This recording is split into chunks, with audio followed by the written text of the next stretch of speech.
এক মুহূর্তের জন্যও তোমার থেকে দূরে থাকতে পারছি না ডার্লিং।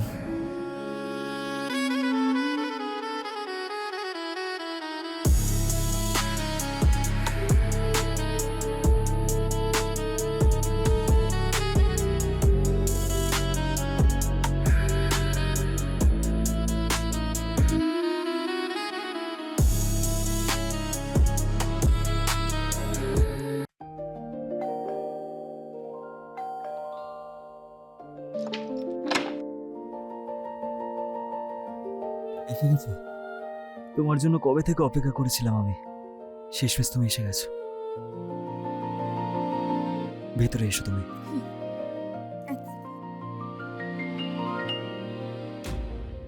তারাই ব্যাগটা কিসের জন্য? আমি সবকিছু ছেড়ে ছুড়ে তোমার কাছে চলে এসেছি, আর সহ্য হচ্ছে না। আর রাহুল রাহুল কোথায়? আমি ওকে ওর দাদু দিদার কাছে রেখে এসেছি। আরে তাহলে তাহলে পঙ্কজ দাদাকে কি বলবে? 10 বছর হয়ে গেছে, কিন্তু ওনার সাথে কখনো আমার এত ভালো কখনো লাগেনি। যদি তোমার সাথে দেখা না হতো আমার জীবনটা এভাবেই কেটে যেত, কিন্তু এখন আমি ভালোবাসার শক্তি কি সেটা বুঝে গেছি, আর এখন আমি শুধু তোমার সাথে থাকতে চাই। তারা দেখো, আমরা আমরা একটু শান্ত হয়ে বসে কথা বলি। আমি তোমার জন্য জল নিয়ে আসছি, তুমি ভেতরে এসো। ভেতরে এসো, আগে আসো, বসো। আজ শুধু জল নয়, অন্য কিছুও খাবো আমি। ভেতরে চলো না।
মা বাবা যদি জানতে পারে যে আমি একজন বিবাহিত মহিলার সাথে থাকছি, তাহলে ওরা তো খুবই রাগ করবে, আর এলাকায় আমরা মুখ দেখাতে পারবো না। সত্যি যদি 6 মাস আগে এই জীবনটা রিভার্স হয়ে যেত, আমি এই মহিলার দিকে মুখ তুলেও তাকাতাম না। আমি তো মজা করার জন্য কি ইউজ করতাম, ও তো সিরিয়াসলি আমার পিছনে পড়ে গেল। এখন সত্যি যদি জীবনটা 6 মাস পিছনে চলে যেত।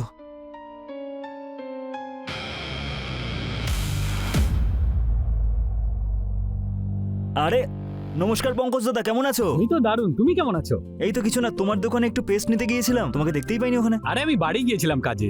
আচ্ছা আচ্ছা আচ্ছা, আর বাড়ির সবাই ভালো সব আছে তো? ঠিক আছে। তুমি দিল্লি থেকে কবে ফিরলে? এই তো দাদা এসে 2 দিন হয়ে গেছে। 2 দিন হয়ে গেছে আর আজকে দেখা করছো? আরে দাদা কি বলবো, যখনই দিল্লি থেকে এখানে এলাম তখন থেকে শরীরটা খারাপ হয়ে গেছে। দেখো এখনো সর্দি লেগে আছে, কিন্তু আজকে একটু ভালো লাগছে।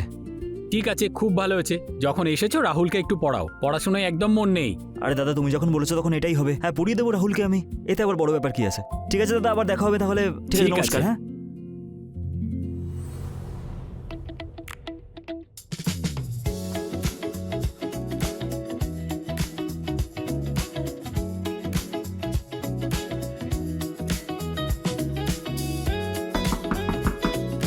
আরে ঠাকুরপো, তুমি? বৌদি নমস্কার, কেমন আছো তুমি? নমস্কার, তুমি কেমন আছো? এই তো আমিও ভালো আছি বৌদি। এসো না ভেতরে। হ্যাঁ হ্যাঁ নিশ্চয়ই। আর কবে ফিরলে দিল্লি থেকে? বৌদি এই তো 2 দিন আগেই এখানে এসেছি। ভাবলাম যে এসে তোমার সাথে একবার দেখা করে যাই। আচ্ছা,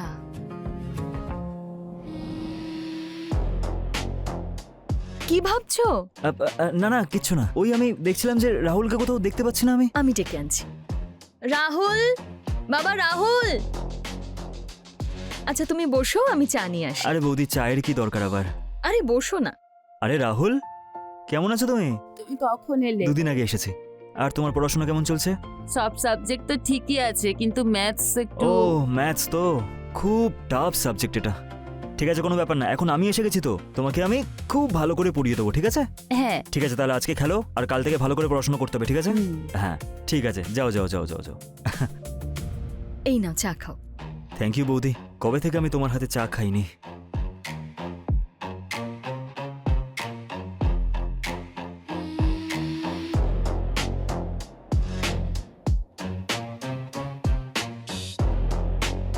তো ঠাকুরপো, কবে করছো বিয়ের নেমন্তন্ন?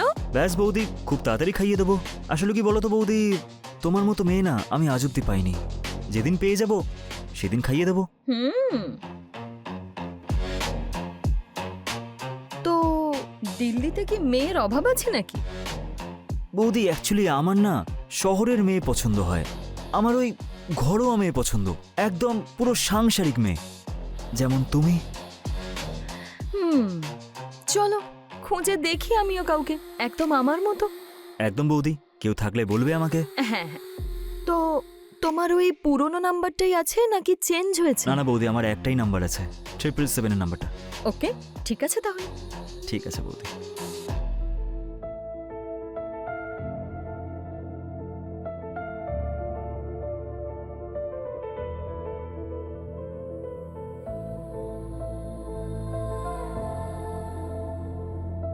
কি সেক্সি লাগছে বৌদি তোমাকে।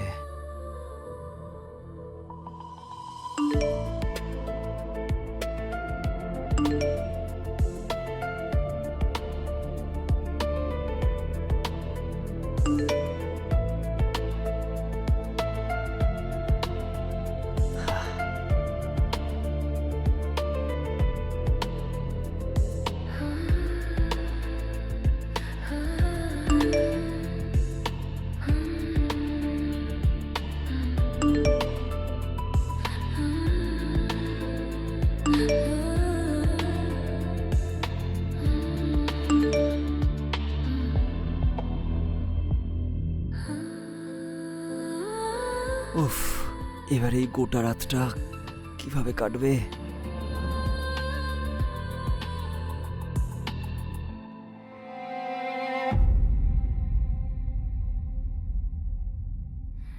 ভালোবাসলে রূপের জিল্লা হয়তো এতটাই উজ্জ্বল হয়, যেমন শ্রাবণ মাসের প্রথম বৃষ্টি।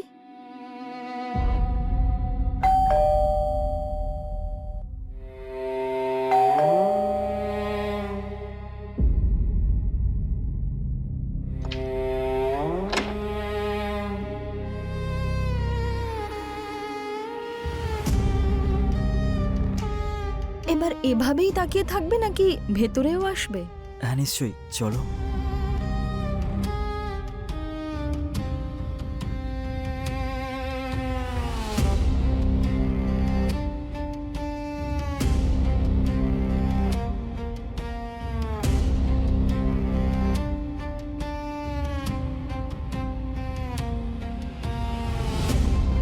কি খাবে তুমি?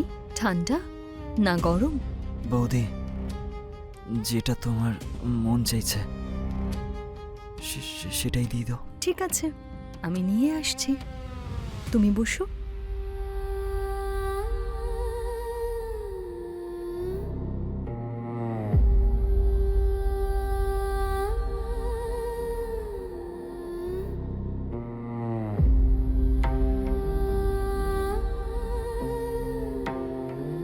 এই নাও।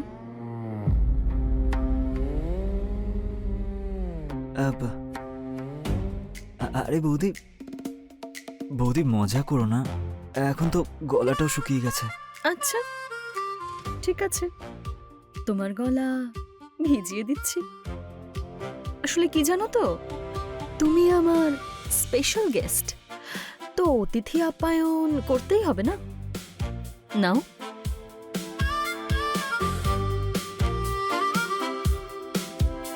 কি জানো তো, তোমায় যেদিন প্রথমবার দেখেছিলাম তখন থেকেই তোমাকে আমার খুব ভালো লেগে গেছে। কিন্তু আমি বিবাহিত, তাই না? তাই কখনো বলতেই পারিনি, কারণ এই সোসাইটি এসবের পারমিশন দেয় না, তাই না?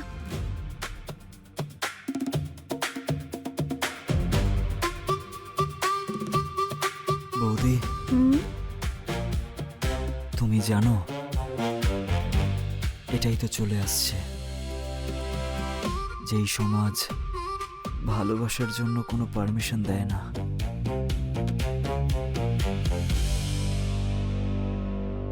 কিন্তু তুমি তো জানো, তাই না, যে ভালোবাসা কখন কার কথা শোনে, তাই না বৌদি? और ये खामोशी भी कह रही है कुछ। একদম ঠিক বলেছ।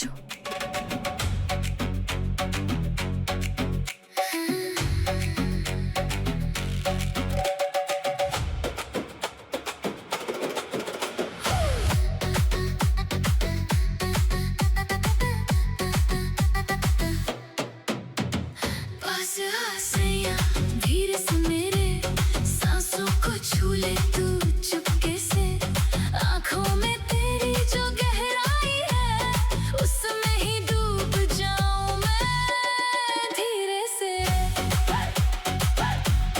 पास आ सैया, रुक जा यही इस रात को होने दे हसीन। तेरी बाहों की खामोशी में दिल मेरा खो जाए कहीं।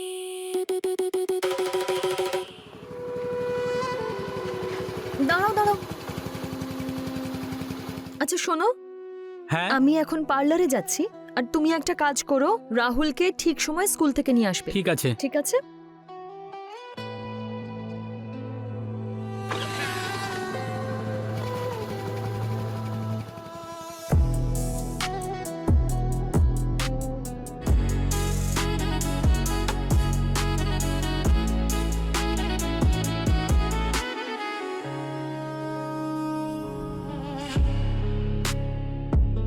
কাল তুমি দিল্লি ফিরে যাবে, তাই আমি এটা ভাবলাম যাওয়ার আগে তোমার সাথে দেখা করে যাই। কি ব্যাপার আমার ডার্লিং, আমার সাথে দেখা করতে হোটেলেও চলে এলে?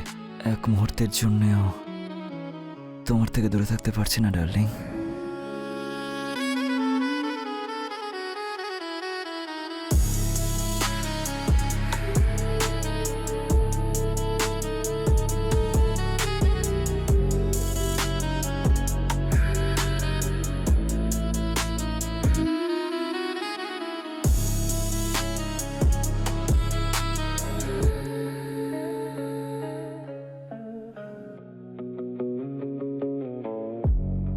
আরে তারা, একটু লুচি এনে তো।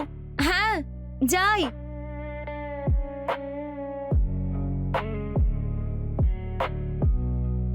এই নাও।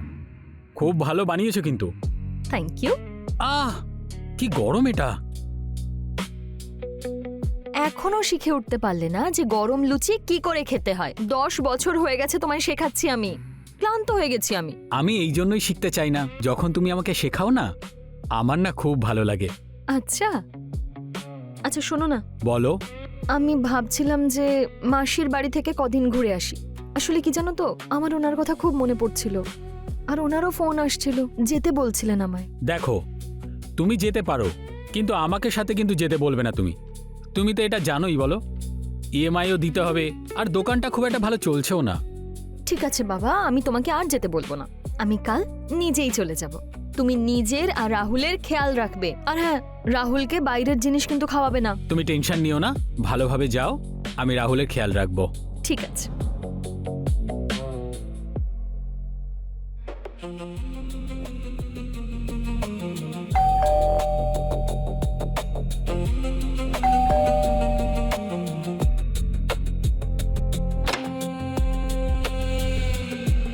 আরে তুমি? সত্যি দিল্লি কিন্তু বেশি দূর না। আরে আমি তো ভাবতেই পারছি না যে তুমি এখানে আসবে। সত্যি বলছি, তুমি আমাকে পুরো সারপ্রাইজ করে দিলে বৌদি। Thank you so much, thank you so much, thank you so much. আরে এসো এসো, বাইরে দাঁড়িয়ে আছো কেন? আরে এসো এসো এসো, আরে তুমি তো আমাকে পুরো সারপ্রাইজ করে দিলে, খুব ভালো লাগলো। বলছি যে আমার বাড়িটা কেমন লাগলো তোমার? খুব সুন্দর তোমার বাড়িটা। ভালোবাসায় যখন যে দেশে যায় তখন মানুষকে কোথা থেকে কোথায় পৌঁছে দেয়। আর আমি তো গাজিয়াবাদ থেকে দিল্লিতেই এসেছি, বাস 31-32 কিলোমিটার। তার মানে তুমি বাপের বাড়ি থেকে আসছো, তাই তো? Am I right? ঠিক বুঝেছো বুদ্ধু। তুমি জানো, যবে থেকে তুমি আমার জীবনে এসেছো আমার মনে হয় যেন আমি ডাঙায় মাছের মতো ছটফট করছি। আর এখন তোমাকে ছাড়া তো বেঁচে থাকাই অসম্ভব। আচ্ছা, তাহলে আমরা কি আজ এই মাছটাকে মেরে ফেলি? মেরেই ফেলো এই মাছটাকে তাহলে, নির্দয়ভাবে। সত্যি তো?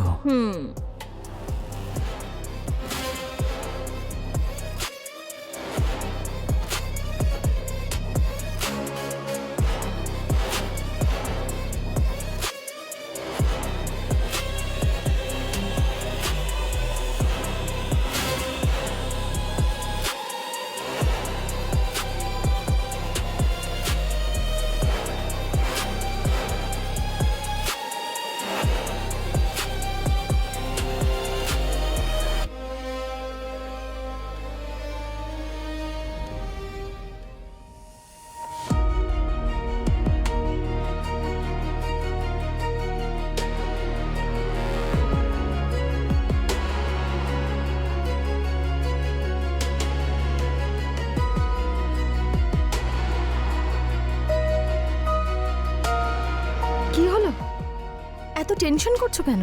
আরে না না বাবা, টেনশন কোথায় করছি। আমি ভাবলাম আজ তুমি এসেছো, আর দিল্লিতে এমন কোন জায়গায় ঘোরাবো তোমাকে আজকে যেটা তোমার সব থেকে ভালো লাগবে। তাই ব্যাস এইসব ভাবতে ভাবতেই হারিয়ে গেছিলাম আমি। দেখো না কিরকম পাগল বলো না আমি। আমাকে তো পাগল তুমি করে দিয়েছো। তুমি জানো, তোমার সাথে যে কোনো জায়গা আমার কাছে স্বর্গের মতো। তাই আমি তোমার সাথে যেখানেই থাকি না কেন সব জায়গা আমার ভালোই লাগবে। এটা তো তোমার পাগলামি আমার ডার্লিং।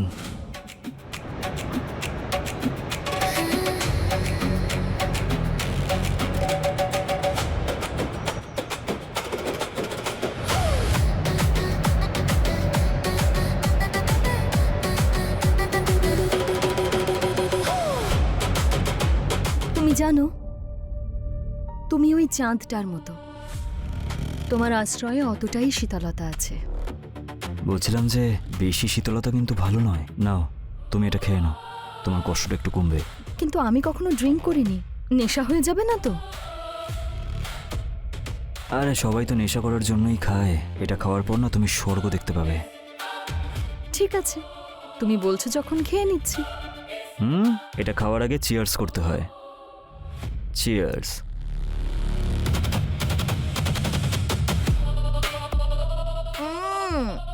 ছি, লোকে কি করে খায় এসব? কি বাজে খেতে। কিছু মানুষ এটাকে কষ্ট ভোলানোর জন্য খায়, আর কিছু মানুষ খুশিতে খায়। এটা খাওয়ার পরেই কষ্ট আর খুশি দ্বিগুণ বেড়ে যায়। ঠিক আছে, তোমার জন্য তো আমি বিষও খেতে পারি। এটা আর এমন কি?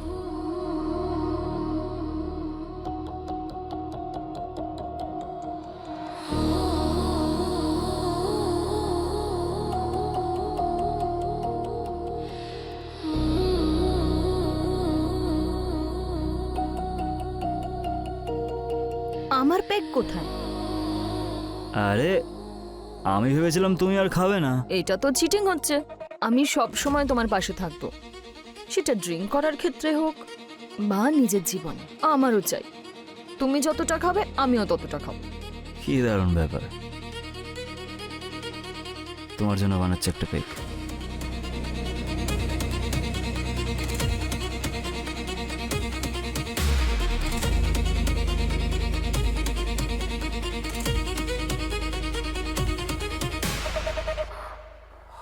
তুমি দুটো হয়ে গেলে কি করে?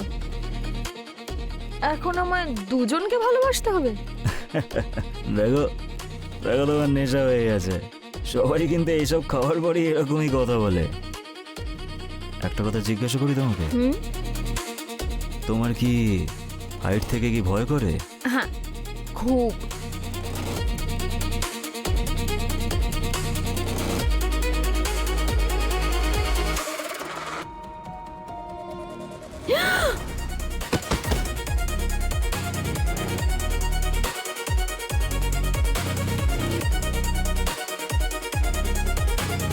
চলে গেলে সোজা আকাশে। জাস্ট তারা।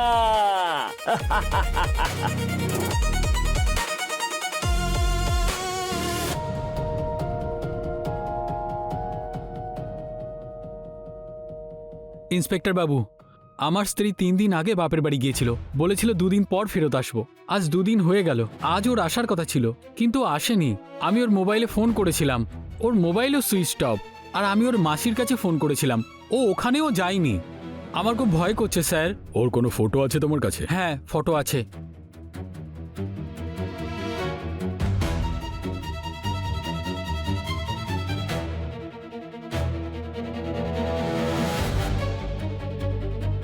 এদিকে এসো।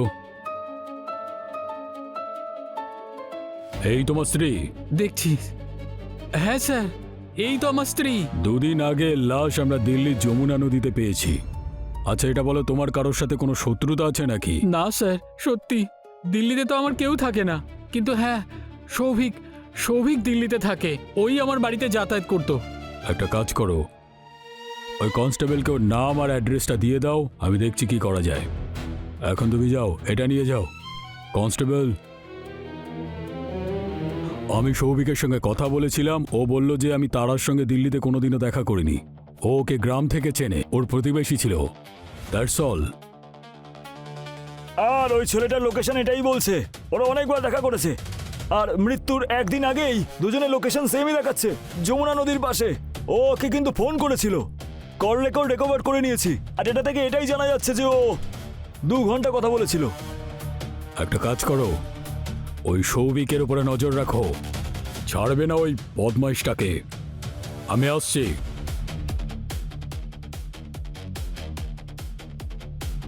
তুমি চিন্তা করো না, তোমার স্ত্রীর খুনিকে আমি একেবারেই ছাড়ব না।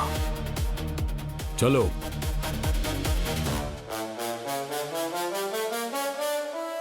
মিস্টার সৌভিক। ইন্সপেক্টর স্যার আপনি? তোমাকে তারার মার্ডার কেসে অ্যারেস্ট করা হচ্ছে, চলো আমাদের সাথে। তাহলে হ্যাঁ স্যার। নিয়ে চলো একে।